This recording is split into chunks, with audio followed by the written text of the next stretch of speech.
আজ আমি আপনাদের সাথে এমন একটা রেসিপি শেয়ার করেছি যাদের মুখে রুচি নেই তাদেরকে এই রেসিপি বানিয়ে দিলে তারা তো কয়েক প্লেট ভাত খেয়েই নিবে, আর যাদের মুখে রুচি আছে তারা তো ভাত খাওয়া বন্ধই করতে পারবে না। হ্যালো এভরিওয়ান, আসসালামু আলাইকুম।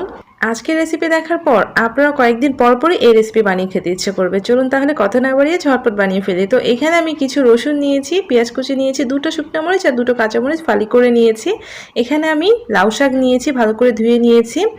আর এখানে আমি 3টা নিয়েছি বাঁশপাতালি বা শীতল শুটকি যেটাকে বলে চ্যাপা, সেটা নিয়েছি। আপনারা চ্যাপা শুটকি দিয়েও করতে পারেন। চুলায় প্যান বসিয়ে দিয়ে একটু বেশি করে তেল দিয়েছি, তারপরে এর মধ্যে আমি দিয়ে দিয়েছি পেঁয়াজ কুচি, একটু বেশি করে দিয়েছি। তারপরে আস্ত যে রসুন কোয়াগুলো ছিল সেগুলো দিয়ে দিলাম। রসুনের পরিমাণটা একটু বেশি দিতে হবে যেহেতু শুটকি। তো আমি রসুন আর পেঁয়াজটাকে হালকা বাদামি কালার করে ভেজে নিচ্ছি। আর এখানে আমি ছোট রসুনের কোয়া, বড় রসুনের কোয়া দুটোই মিক্স করে দিয়েছি। বড় রসুনের কোয়াগুলো দিয়েছি যাতে এগুলো ভাজতে ভাজতে বা রান্না করতে করতে গলে না যায়। যখন দেখবেন যে পেঁয়াজটা এরকম হালকা বাদামি কালার হয়েছে তখন এখানে শুকনো মরিচ যে 2টো নিয়েছিলাম ওটাকে কুচি করে কেটে নিয়েছি, আর কাঁচামরিচ 2টোকে এভাবে ফালি করে দিয়েছি। তো এগুলোকেও এখন এর সাথে কিছুক্ষণ ভেজে নিব। দেখেন পেঁয়াজটা কিন্তু হালকা বাদামি হয়েছে আর রসুনটা খুব বেশি ভাজা হয়নি, এরকম হালকা ভাজাই হতে হবে। তো যখন এরকম হয়ে যাবে তখন এর মধ্যে আমি লবণ দিয়ে দিয়েছি 1 চা চামচ, 1 চা চামচ ভরে ভরে দিয়েছি লাল মরিচের গুঁড়া, একটু বেশি দিয়েছি, আর দিয়েছি 1 চা চামচ হলুদ গুঁড়া। তো ঝালটা কিন্তু আপনার পছন্দ মতো দিয়ে নেবেন, তবে ঝালটা বেশি দিলে শুটকি খেতে বেশি ভালো লাগে।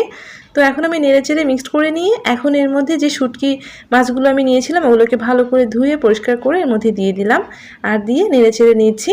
একটু ভেজে নেওয়ার পর এখানে আমি সামান্য একটু পানি দিচ্ছি। তো শুটকি মাছগুলোকে আমি খুব ভালো করে কষিয়ে নিব, আর যতটা ভালো করে কষিয়ে রান্না করব এই রেসিপিটা কিন্তু ততটাই বেশি মজা হবে। তো এখন আমি একটু ঢেকে দিচ্ছি, যেহেতু সামান্য একটু পানি দিয়েছি, পানিটা পুরোপুরি শুকিয়ে যাওয়ার জন্য ঢেকে দিয়েছি। তারপরে কিছুক্ষণ পরে ঢাকনাটা খুলছি। যখনই তেলটা উপরে উঠে আসবে আবারও আমি নেড়ে চেড়ে দিচ্ছি। আর এর মাঝে দেখবেন যে মাছগুলোর কাঁটাটা এভাবে সরে যাচ্ছে, তখনই আপনি কাঁটাগুলো এভাবে তুলে ফেলে দিবেন, তাহলে আর খাওয়ার সময় কোনো ধরনের সমস্যা হবে না। তো এভাবে নেড়েচেড়ে নেওয়ার সময় পানিটা একদম শুকিয়ে গিয়েছে, তাই আমি আবারও কিছুটা পানি অ্যাড করে দিলাম। এখন এভাবে আবার একটু কষিয়ে নিব। তো দেখেন এভাবে কাঁটাগুলো সরে যাবে, তখনই 3টা মাছের কাঁটাই আমি তুলে নিয়েছি। আপনারা কিন্তু পুঁটি মাছের যে চাপা শুটকিটা রয়েছে ওটা দিয়েও করতে পারেন, এর ফলে হয় কি ঘ্রাণটা অনেক বেশি ভালো হয়। আপনারা অন্য কোনো শুটকি দিয়েও করতে পারবেন। আর এখানে আমি ছোট একটা মিডিয়াম সাইজের আলুকে কুচি করে এর মধ্যে দিয়ে দিলাম, একটু নেড়েচেড়ে ভেজে নিচ্ছি। আর এভাবে কিন্তু শুটকি মাছটা অনেক বেশি কষানো হবে, যার কারণে খেতে অনেক বেশি ভালো লাগবে। আবারও কিছুটা পানি দিয়ে দিলাম, এখন আমি ঢেকে দিব, এতে করে আলুটা খুব ভালোভাবে সিদ্ধ হয়ে যাবে। আলুর পরিমাণ কিন্তু খুব বেশি না, অল্প করে দিতে হবে। এখন আমি ঢাকনা দিয়ে ঢেকে দিয়েছি। তো কিছুক্ষণ পরে দেখবেন যে তেলটা উপরে উঠে এসেছে। এখন আমি একটু নেড়ে চেড়ে দিচ্ছি। খুবই অল্প মশলায় এই রেসিপিটা বানানো যায়, বানানো খুবই সহজ, আর খেতে তো অসম্ভব মজা হয়। তো আমি এখানে লাউ শাকটা খুব সুন্দর করে ধুয়ে কুচি করে নিয়েছি। আপনারা কিন্তু যে কোনো শাক দিয়ে করতে পারবেন। তো আমার কাছে লাউ শাক দিয়ে খেতে বেশি ভালো লেগেছে, কারণ লাউ শাকের একটা দারুণ ফ্লেভার রয়েছে। আপনারা নর্মাল যে কোনো শাক দিয়ে কিন্তু এটা করে নিতে পারবেন। তো আমি এখন লাউ শাকটাকে নেড়ে চেড়ে দিচ্ছি। যেহেতু আমি 3টা শুটকি দিয়ে করছি তাই খুব বেশি পরিমাণে করছি না। তো লাউ শাকটা দেওয়ার পরে আমি এখানে অল্প করে পানি দিব। যদিও লাউ শাক থেকে কিছুটা পানি বেরিয়ে যাবে, তাও লাউ শাক সিদ্ধ হতে একটু হলেও সময় লাগে, তাই আমি কিছুটা পানি দিয়েছি। আপনারা যদি অন্য কোনো ধরনের শাক ইউজ করেন, নরম ধরনের শাক ইউজ করেন, তাহলে কিন্তু আপনাদের খুব বেশি পানি দিতে হবে না, অল্প পানিতে আপনারা রান্না করে নেবেন। দেখেন আমি কিন্তু একটু বেশি করে পানি দিয়েছি, আর পানি দিয়ে এখন আমি ঢেকে দিচ্ছি যাতে শাকটা খুব ভালোভাবে সিদ্ধ হয়ে যেতে পারে। এখন কিন্তু আর কিছুই দিতে হবে না, জাস্ট শাকটাকে সিদ্ধ করে নিচ্ছি। তো এখন আমি ঢাকনাটা খুলে নিলাম, আর এটা আমি মাখা মাখা করে নামিয়ে নিব।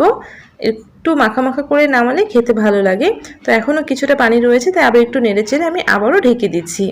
চুলা আঁচটা কমিয়ে দিয়ে আমি রান্না করে নিয়েছি, আর এখন দেখেন তেলটা কিন্তু ছেড়ে দিয়েছি, আর এরকম মাখা মাখা হয়েছে। তো এর চেয়ে বেশি আমি আর শুকিয়ে নিব না, এরকম একটু মাখা মাখা করে আমি নামিয়ে নিয়েছি। আর দেখেন শাকটা কিন্তু খুব ভালোভাবে সিদ্ধ হয়ে গিয়েছে।